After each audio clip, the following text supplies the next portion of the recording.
Want to know my investing secret?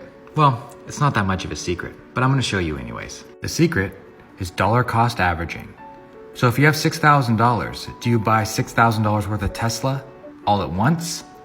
Or do you buy $1,000 worth for 6 months? Well, here's the answer. Instead of buying at a fixed price one time, how about buying $1,000 a month over 6 months? Look how much more you get. Look how much cheaper it is. This is how I invest in everything, especially cryptocurrency. There you have it. Educate yourself and be good to future you. Part 2 of How the Rich Get Rich. So because I started early in life, I made pretty decent money at 17, at least till my dad had his heart attack. But at age 21, I could not go to college because I had to work and support my parents. So college was never an option for me. Then I discovered at age 21, when I got in real estate, that the rich don't work even like this. You notice how there's only one line of money? Well, guess what, guys? The rich know that you can have 2 lines of money. So here we go. You're going to take money out earlier in your life, and you're going to invest it in things like the stock market. So now we've taken money out of the pile, and we've contributed it here. And that 5 that starts off there ends up in a lot of money later on in life. When your retirement ain't making crap, your investments are actually doing pretty good. But who says you have to invest in one thing? How about a vending machine? Sure, you have to take some money out to fund it, but that money that we took out ends up in big bucks down the road. What do you recommend in terms of jobs that us teenagers can apply to online while we're doing part-time school, something that we can use to save up for college, be able to make some money while being at home? Don't get crippled just because you didn't save up some money now. COVID doesn't come around every 5 years. This is a very rare occurrence, and it's just timing. To me, in order for you and all the youngsters selling shit in your room, basement, attic, ask your parents if there's some shit they have that they don't want anymore. Number 2 is content creator. Every business believes an 18-year-old knows how to make TikToks and are starting to take TikTok more serious. That's number 2. Number 3 is some shit that I don't know about you. This is a self-awareness game for all of you. You might be a good writer. You might be a good hacker, and you can find flaws in people's websites so you can work for a security company. The reality is it's a self-awareness game. Don't limit yourself. Think about what you're good at and then go try to find people. It's a self-awareness game, but the first 2 stand out. Your time's probably worth $50 an hour, something like that. I mean, you're not getting paid that now, but you're young, and so this is investment time, and what you do now is going to multiply its effects in the future. So let's say it's $50 an hour, which is perfectly reasonable. So if you waste 6 hours a day, and you are, then you're wasting about $2,000 a week, or about $100,000 a year. So like, go ahead, but that's what it's costing you every hour. And you need to know what your damn time is worth. So let's say it's not $50, it's 30. Whatever, maybe it's 100, it's somewhere in that range. One of the things you should be asking yourself is, when you spend an hour, was that, well, would have I paid someone $50 to have had that hour? And if the answer is no, it's like, well, maybe you should do something else with your time. And it depends on whether or not you think that your time's worthwhile.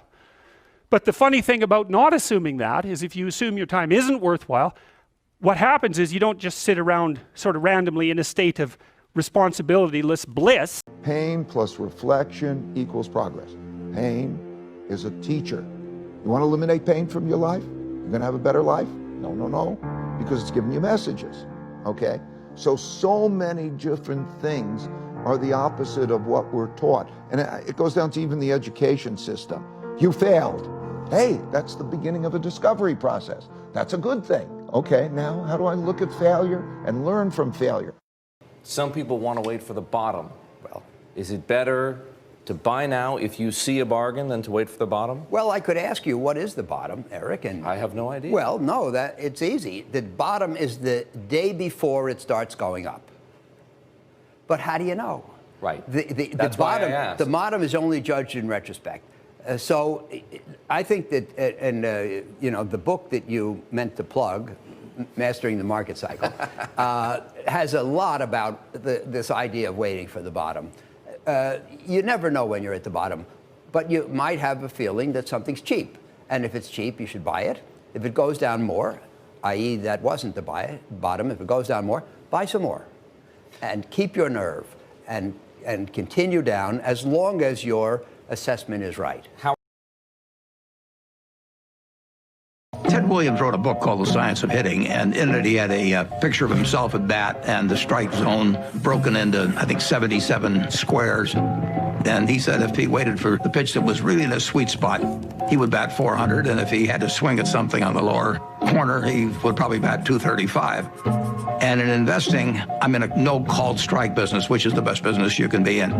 I can look at 1,000 different companies, and I don't have to be right on every one of them, or even 50 of them. So I can pick the ball I want to hit. And the trick in investing is just to sit there and watch pitch after pitch go by and wait for the one right in your sweet spot. And if people are yelling, swing you bum, ignore them. Over the years, you develop a lot of filters. And I do know what I call my circle of competence. So I stay within that circle, and I don't worry about things that are outside that circle. Defining what your game is, where you're going to have an edge, is enormously important. I don't tell people that they're okay the way they are. No, I say, no, you could be way more than you are. And they're relieved about that, you see, because if you're in a dark and terrible place and someone says you're okay the way you are, then you don't know what to do about that. It's like, no, I'm not. I'm having a terrible time and I'm hopeless. You're okay the way you are. Well, then what? That's it? That's where I am? And what do you want to tell a young person? You're 17. You're okay the way you are. It's like, no, you're not. You got 60 years to be better. And you could be way better. You could be incomparably better across multiple dimensions. And in pursuing that better, that's where you'll find the meaning in your life. And that will give you the antidote to the suffering. Cash, we don't go to cash, and going to cash under almost all circumstances is stupid. Because, among other things, when you go to cash, you have to be right away. Because if you go to cash and prices keep going up for a while, as they invariably will, and returns continue to be positive, you fall so far behind by being in cash that you may even jeopardize your business to stay in business.